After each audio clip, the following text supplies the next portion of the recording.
आदाब नमस्कार, मैं शाहिद उमर। स्वागत है आप सभी का सियासत टीवी के साउथ इंडिया एक्सप्रेस में। आइए देखते हैं मुख्य समाचार। रंगारेड्डी जिले के शाहबाद पुलिस स्टेशन इलाके में पॉक्सो एक्ट के आरोपी 35 साल के राजू कुमार ने कथित तौर पर एक नाबालिग पीड़िता, उसकी मां और उसकी दादी की हत्या कर दी। इस हमले के बाद आरोपी ने अपनी पत्नी और 2 बच्चों की भी हत्या कर दी। इसके बाद उसने फोन कॉल करके अपने परिवार वालों को बताया कि उसने दोनों परिवार को खत्म कर दिया है और वो आत्महत्या करने जा रहा है। आरोपी अभी भी फरार है। पुलिस उसे पकड़ने के लिए तलाश अभियान चला रही है और मामले की गंभीरता से जांच कर रही है। शवों को पोस्टमार्टम के लिए मुर्दाघर भेज दिया गया है। आरोपी पर पहले भी पॉक्सो का मामला दर्ज किया गया था और वह जमानत पर बाहर था। मृतक नाबालिग लड़की के चाचा नरेश ने कहा कि उसने मेरी चाची और लड़की की हत्या कर दी। उसने पहले भी लड़की को परेशान किया था और उस पर पॉक्सो के तहत मामला दर्ज किया गया था। उसने कहा था कि वह 1-2 हफ्ते में पूरे परिवार को मार डालेगा। मामला दर्ज होने के बाद भी उसे पूछताछ या रिमांड के लिए नहीं ले जाया गया। उसके परिवार को पता था कि वह कहाँ है, लेकिन पुलिस को इसकी जानकारी नहीं थी और मामला ठंडे बस्ते में डाल दिया गया। दिल्ली में सीआई के साथ बीआरएस की बैठक में एक व्यक्ति एक वोट लागू करने के सुझाव पर कांग्रेस सांसद किरण कुमार चमाला ने कहा कि बिल्कुल यही कानून है, एक वोट एक राज्य एक नागरिक एक देश। आखिर में हर कोई और हर राजनीतिक पार्टी यही चाहती है। निश्चित रूप से हम उनके साथ हैं। खासकर तेलंगाना में जो पहले संयुक्त आंध्र प्रदेश था, हमें दोनों तरफ वोट मिले क्योंकि आंध्र प्रदेश से बहुत से लोग यहाँ आकर बस गए हैं। उनके पास आंध्र प्रदेश में भी वोट है और तेलंगाना में भी। खासकर हैदराबाद शहर में आंध्र प्रदेश से आए बहुत से प्रवासी यहाँ बस गए हैं, इसलिए उन्हें तय करना चाहिए कि वे वोट कहां देना चाहते हैं। बीएलओज की तरफ से एसआईआर के काम में देरी हो रही है। साथ ही तेलंगाना में एसआईआर प्रक्रिया से जुड़ी कुछ दिक्कतें भी थी, इसलिए इसे पारदर्शी तरीके से पूरा करने के लिए समय काफी नहीं होगा। सभी राजनीतिक पार्टियां चाहती हैं कि एसआईआर प्रक्रिया पारदर्शी हो।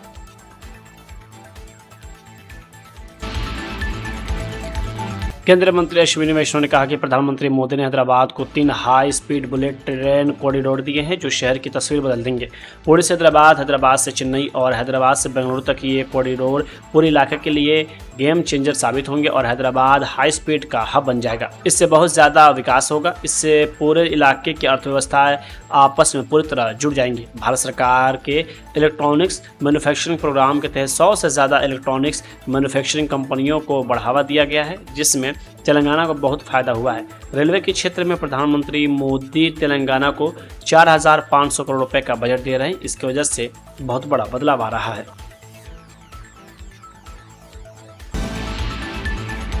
बीआरएस के कार्यकारी अध्यक्ष के टी रामाराव ने आज एक प्रेस कॉन्फ्रेंस में कहा कि सबने कहा था कि तेलंगाना नहीं बनेगा, लेकिन केसीआर तेलंगाना राज्य लेकर आए। आगे उन्होंने कहा कि मुझे लगा था कि वह सिर्फ कद में छोटे हैं, लेकिन अब पता चला कि वह सोच समझ में भी छोटे हैं। राहुल गांधी 2014 से 3 चुनाव हार चुके हैं। क्या कांग्रेस पार्टी खत्म हो गई है? कांग्रेस कहीं कहीं है। ये एक मजबूत पार्टी है जिसके मजबूत नेता केसीआर ने यह राज्य बनाया है। आपने झूठे वादे करके लोगों को बेवकूफ बनाया है और चुनाव जीते। उन्होंने रेवंत रेड्डी पर निशाना साधते हुए कहा कि रेवंत रेड्डी कह रहे हैं कि आप हमें चुनाव नहीं जीतने देंगे तो चुनाव की घोषणा कीजिए, चाहे उपचुनाव हो, जिला परिषद के चुनाव हो या विधानसभा चुनाव, मैं देख लूंगा।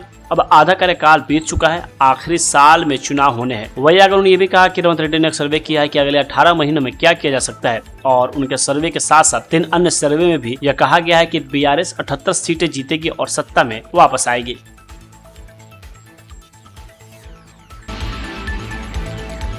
तेलंगाना प्रदेश कांग्रेस कमेटी के अध्यक्ष बोम्मा महेश कुमार गौड़ ने कहा कि कालेश्वरम प्रोजेक्ट को जो भी नुकसान हुआ वह बीआरएस के 10 साल के शासनकाल में हुआ। सभी कामों में क्वालिटी की कमी थी और उन्हें सिर्फ ठेकेदारों की जेब भरने के लिए किया गया था।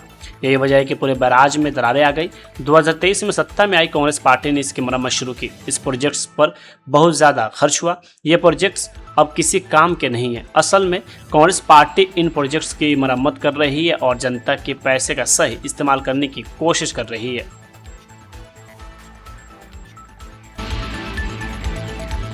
शाहबाद में हुई घटनाओं को लेकर बीआरएस के कार्यकारी अध्यक्ष के टी रामाराव ने अपनी नाराजगी जाहिर की है।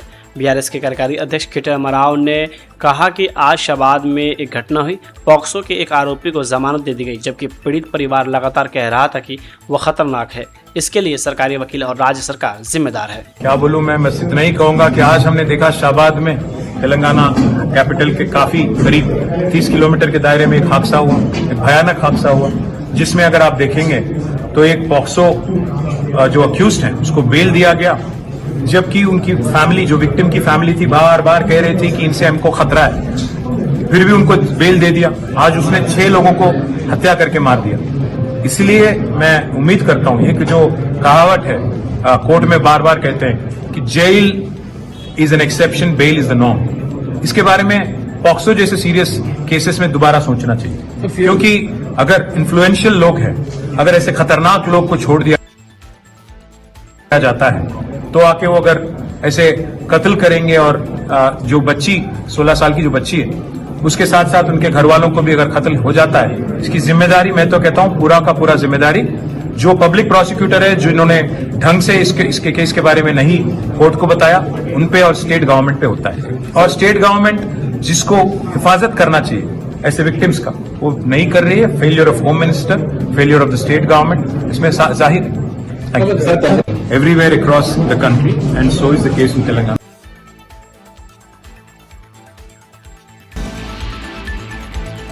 हैदराबाद के मधुरनगर पुलिस स्टेशन में आज कम से कम 3 कोबरा के बच्चे रेंगते हुए अंदर घुस आए, जिससे पुलिसकर्मियों में हड़कंप मच गया। बाद में उन्हें सुरक्षित बाहर निकाला गया। पुलिस के मुताबिक सुबह स्टेशन के अंदर सांप के बच्चे देखे गए, जिसके बाद फ्रेंड ऑफ स्नेक्स की रेस्क्यू टीम को सूचना दी गई। रेस्क्यू करने वालों ने 3 कोबरा सांपों को सुरक्षित पकड़ा और एक बाल्टी में रखा, फिर उन्हें पुलिस स्टेशन से दूर दूसरी जगह छोड़ दिया गया। इस रेस्क्यू ऑपरेशन का एक वीडियो सोशल मीडिया पे भी सामने आया है।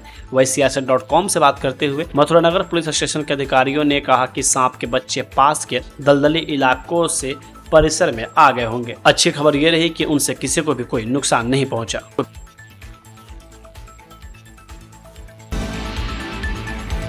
विशाखापट्टनम नेवल डॉकयार्ड में INS महेंद्रगिरी के कमीशनिंग समारोह में रक्षा मंत्री राजनाथ सिंह ने कहा कि पश्चिम एशिया में संघर्ष शुरू होने के बाद आपने देखा कि भारतीय नौसेना ने ऊर्जा सुरक्षा सुनिश्चित करने के एक ऑपरेशन के तहत 18 कमर्शियल जहाजों को सुरक्षित रूप से एस्कॉर्ट किया। इन जहाजों में 9,000 करोड़ रुपए से ज्यादा कीमत का जरूरी सामान लदा था। इससे पता चलता है कि हमारी नौसेना सिर्फ एक लड़ाकू फोर्स नहीं है, यह भारत के आर्थिक हितों की मजबूत रक्षक बनकर उभरी है।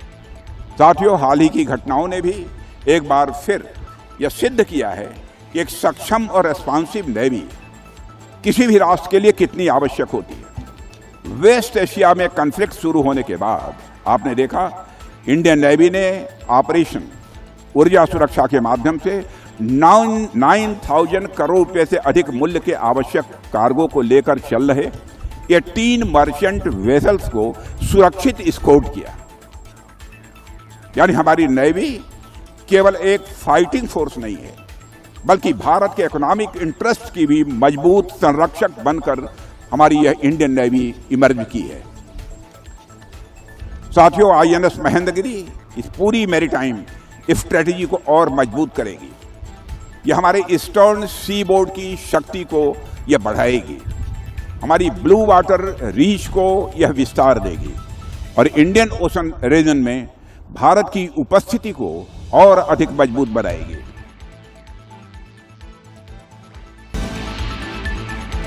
कर्नाटक में SIR को लेकर लगातार बीजेपी कांग्रेस सरकार पर हमलावर है और उन पर कई तरह के आरोप लगा रहे हैं। इसी बीच आज कर्नाटक के गृह मंत्री प्रियंक खड़गे ने जमकर बीजेपी पर निशाना साधा है और सवाल पूछे। कर्नाटक के SIR और स्थायी निवास प्रमाण पत्र के मुद्दे पर राज्य के मंत्री प्रियंक खड़गे ने कहा कि वे आरोप लगा रहे हैं कि हम बांग्लादेशी को प्रमाण पत्र जारी कर रहे हैं। मेरा सवाल है कि बांग्लादेशी बेंगलुरु में कैसे आ सकते हैं? अंतर्राष्ट्रीय सीमाओं की सुरक्षा किसकी जिम्मेदारी है? क्या आपको लगता है कि राज्य सरकार इतनी बेवकूफ है कि बांग्लादेशियों को स्थायी निवास प्रमाण पत्र जारी करेगी?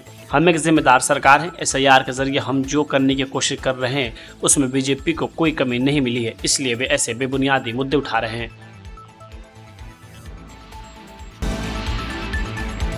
ऑपरेशन तूफान पर केरल के गृह मंत्री रमेश चिन्नथल्ला ने कहा कि ऑपरेशन तूफान केरल पुलिस का शुरू किया गया एक प्रोग्राम है और यह 1 महीने से ज्यादा समय से सफलतापूर्वक चल रहा है। इसमें 6,700 से ज्यादा लोगों को गिरफ्तार किया गया है और 6,000 से ज्यादा मामले दर्ज भी किए गए हैं। पुलिस ने लगभग 30 से 40 करोड़ रुपए की कीमत के प्रतिबंधित तंबाकू उत्पाद और ड्रग्स भी जब्त किए हैं। यह मिशन बहुत सफल रहा। इस ऑपरेशन ने ड्रग्स से जुड़े अपराधों से निपटने में बड़ी सफलता हासिल की है। दक्षिण के 5 राज्यों आंध्र प्रदेश, तेलंगाना, कर्नाटका, पुडुचेरी और तमिलनाडु के सहयोग और तालमेल से केरल पुलिस ड्रग्स की समस्या से निपटने के लिए मिलकर काम कर रही है, जो समाज खासकर युवाओं को बुरी तरह प्रभावित कर रही है। केरल पुलिस ने ऑपरेशन तूफान और नार्को हंट के जरिए ड्रग्स के खिलाफ प्रभावी ढंग से लड़ाई छेड़ी है और यह ऑपरेशन सफलतापूर्वक आगे बढ़ रहा है।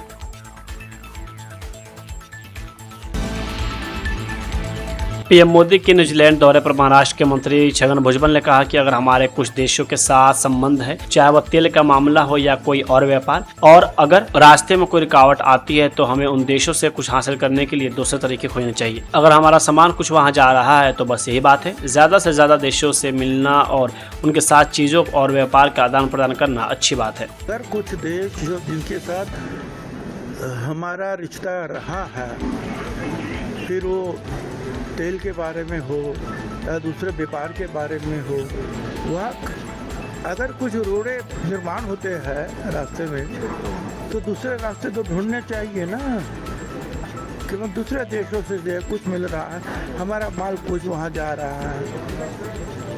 तो ये जो है अच्छी बात है कि ज़्यादा से ज़्यादा देशों से मिलना और उनके साथ जो है सारी चीज़ों का जो आदान प्रदान करना, व्यापार जो है उसका आदान प्रदान, उनकी चीज़ें यहाँ आएगी, हमारी चीज़ें वहाँ जाएगी, तभी जो है ना ये बिल्कुल जो है लोगों को काम धंधा जो है मिलेगा।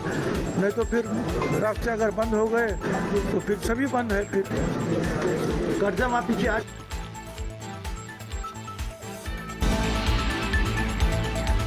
साउथ इंडिया एक्सप्रेस यही होता है समाप्त। मुझे दे अब इजाज़त। बाकी खबरों के लिए बने रहें सियासत टीवी के साथ।